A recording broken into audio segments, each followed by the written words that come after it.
The snow was falling so hard that night it felt like the world had disappeared, just white in every direction. Daniel could barely see past his windshield, but he had to keep going. His little girl was waiting for him at home. He didn't expect that pulling over to help a stranded car would change his entire life. He just thought he was doing the right thing. But when he saw who walked into his workplace the next morning, the same woman he'd rescued in the storm, his heart almost stopped. Because she wasn't just any woman. She was the new CEO. Hey everyone, welcome back to your channel name, where we share powerful, true-to-life stories that remind us of the good still left in this world. If you believe kindness can change lives, make sure to subscribe, like, and leave a comment about what kindness means to you. Your support helps us tell more stories like this one. It was one of those bone-chilling January nights in rural Minnesota, the kind where even the wind seems angry. Daniel, a 35-year-old single dad, had just finished his late shift at the local auto repair shop. His hands were cracked and stained with grease, his body exhausted from a 10-hour day. But his mind was on one thing only: getting home to his daughter, Emma. Emma was 8 years old and the light of his life. After losing his wife to cancer 3 years earlier, Daniel had done everything he could to be both mom and dad. Their little house wasn't much, but it was warm, filled with laughter, and the smell of grilled cheese sandwiches most nights. As Daniel drove down the empty highway, snow whipped against his truck like a curtain of ice. The radio buzzed with weather alerts: visibility near zero, roads closing soon. He thought about speeding up, but then something caught his eye, a faint red glow up ahead. Tail lights. A car stuck in the snowbank. He almost kept driving. He had Emma waiting, and stopping on a road like this was dangerous. But his conscience wouldn't let him. He'd been raced to help when someone needed it. Hang tight, baby girl, he whispered to himself. Dad'll be home soon. He pulled over and grabbed his heavy coat. The cold hit him like a punch. Snow swirled around as he trudged toward the car. Inside, a woman was sitting behind the wheel, trembling. Her hair was damp, her lips blue. She looked terrified. Hey! Daniel shouted over the storm. You okay in there? The woman's window barely rolled down an inch. My car died, she said, her voice shaking. My phone battery too. I've been here for over an hour. Daniel didn't hesitate. Let's get you out of here. You'll freeze to death if you stay. He helped her out of the car, wrapped his spare blanket around her, and guided her to his truck. Once inside, she started crying softly. Thank you, she whispered. You didn't have to stop. Daniel smiled gently. Nobody deserves to be left out here in this cold.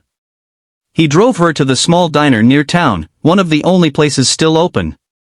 He bought her a cup of coffee and made sure she called for a tow. Her name was Rebecca. She was new in town, she said, had just moved there for work. For the next hour, they sat in that diner, two strangers with steaming mugs and stories. Rebecca told him about her move from Chicago, how lonely it felt starting over in a new place.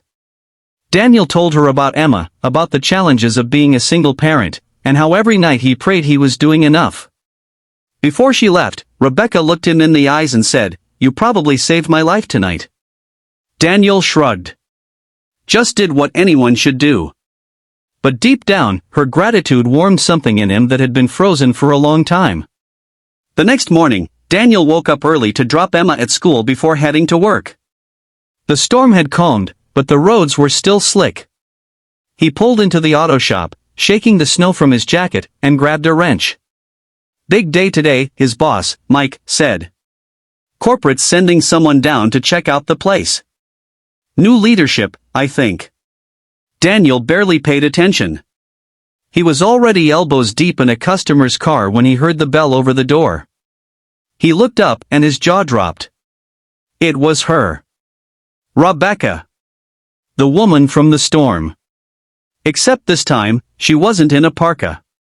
She was wearing a tailored coat, heels clicking on the shop floor, a briefcase in hand. She smiled in disbelief when she saw him. You, she said softly. You work here? Daniel stood frozen. Yeah. I guess you found your way to work okay. Mike came out from his office, all smiles. Rebecca! So glad you made it safely. Everyone, this is our new CEO, Rebecca Caldwell. Daniel's wrench clattered to the floor. The whole shop went quiet. Rebecca looked at him for a long moment, then smiled with the kind of warmth that makes your chest tighten. Good to see you again, Daniel. The rest of the day was a blur. Daniel tried to focus on his work, but he kept replaying that night in his head, the freezing wind, her trembling hands, the way she'd thanked him like she really meant it. Now, she was his boss. Later that afternoon, she asked to speak with him privately. Daniel walked into the office nervously, wiping his hands on his work pants. I wanted to thank you again, Rebecca said. I was scared that night. You could have driven past, but you didn't. He smiled shyly. I just did what my dad taught me, help if you can. Rebecca nodded thoughtfully. You know, people talk about leadership all the time, numbers, profits, performance. But kindness? That's leadership too. Then she told him something that would change everything. Daniel, she said, we've been looking for someone to oversee customer relations for this region. Someone who understands people, who can connect with them genuinely. You may not have the degree for it, but after last night, I know you've got the heart for it. Would you consider stepping up? Daniel blinked, stunned. Me? Ma'am, I just fix cars. Rebecca smiled. You fix people's days too. That counts for a lot. The weeks that followed felt like a dream. Daniel trained under her guidance, learning how to handle clients, manage schedules, and communicate with empathy. He was nervous at first, but Rebecca kept encouraging him. One afternoon, she stopped by his desk and handed him a small envelope. Inside was a handwritten note. You reminded me that kindness still exists. I want to make sure your daughter grows up seeing that good things come from good hearts. Inside the envelope was a scholarship fund in Emma's name for her future college tuition. Daniel's eyes filled with tears. I can't accept this, he said. Rebecca smiled softly. You already earned it the night you stopped for a stranger. Months later, Rebecca became not just a CEO, but a friend to Daniel and Emma. She'd stop by their home for dinner, bringing gifts for Emma and laughter that filled the room. One evening, as they all sat watching the snow fall again, Rebecca said quietly, that night in the blizzard, I thought I was losing everything. But instead, I found something real, proof that the smallest act of kindness can change lives. Daniel nodded. Guess kindness is like a chain reaction. You never know who it'll reach next. Rebecca smiled. Exactly. And it's people like you who start it. When the next winter storm hit, Daniel and Emma packed blankets, food, and thermoses of coffee into their truck. They drove around helping anyone stuck in the snow, just like he had done that night. Emma asked him, Dad, why do we help people we don't know? Daniel looked at her and said, because once, someone did the same for us. And kindness, it always comes back around. Final message. If this story touched your heart, don't forget to like, share, and subscribe to your channel name. Let's fill the world with stories that remind us that even in life's coldest storms, kindness can warm hearts and sometimes even change destinies. Because sometimes, the person you help today might be the one who helped shape your tomorrow.